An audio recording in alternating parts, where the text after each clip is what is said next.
COVID-19 has prevented us from seeing patients in person, but it hasn't prevented us from continuing our learning. Our clinical faculty has been Zooming us every week, and we've been able to talk to them with just one or two students being able to talk to one professor, and that has been extremely helpful. We've been able to go over different case studies and just kind of figure out some things that we can learn while we're away from clinics so that we can apply those when we get back to campus. Okay, Mr. Johnson, this is Aspen. She's my student, and she's gonna be leading this appointment, okay? Okay, that's fine.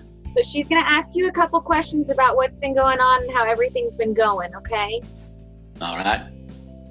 Okay, so Dr. Graylis told me that you've been having some issues with soft sounds being too loud. Yeah.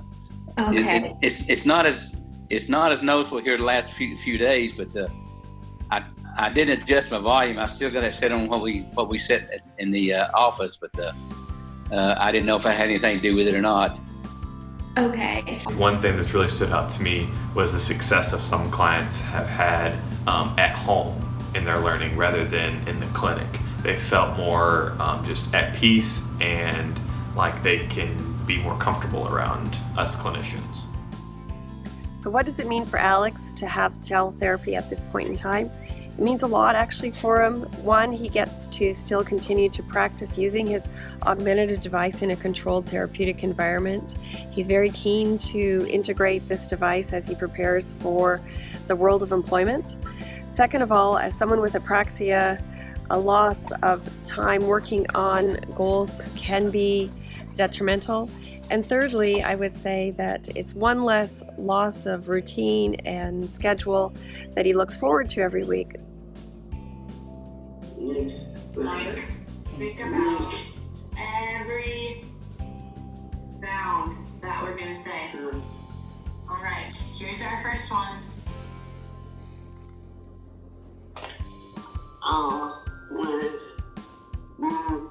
Weekend.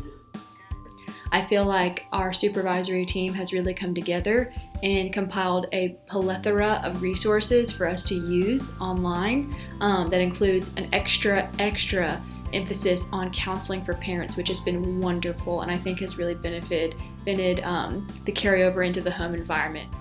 I have been very pleasantly surprised to see how interactive an online classroom can be and how quickly the students are adapting to this new format of the classroom. For example, I am using the shared online document where the students can go in and write or edit in real time. And that has become a really reliable and great place for the students to share information or participate in the classroom discussions or ask any questions. It's not right. It's, doing a test protocol that is less useful, and that doesn't make any sense. It will do a lot of explaining why.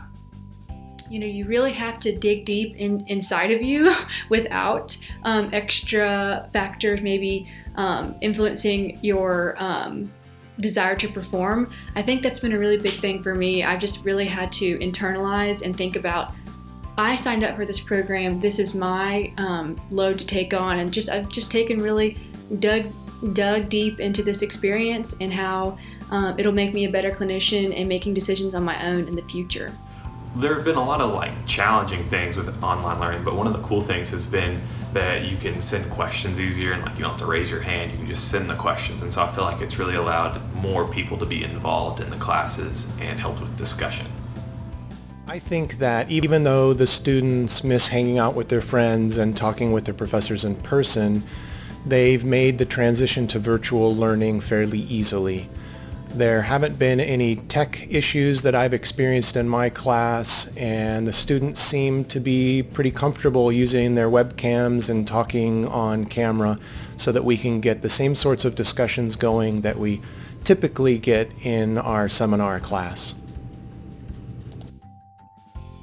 My most memorable moment is MC, one of my classmates and one of my best friends, made a bingo for all of our classes, which is super fun. It actually helps us be more engaged and have more fun in class and makes remote learning more fun.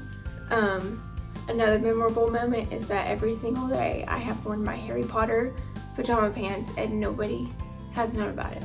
So, go Harry Potter. It's one of my favorite things ever.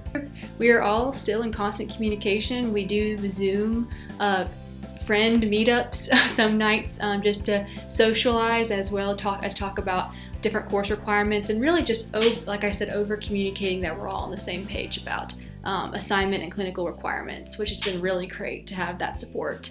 Say hi. Yeah, look. Hi. Say hi.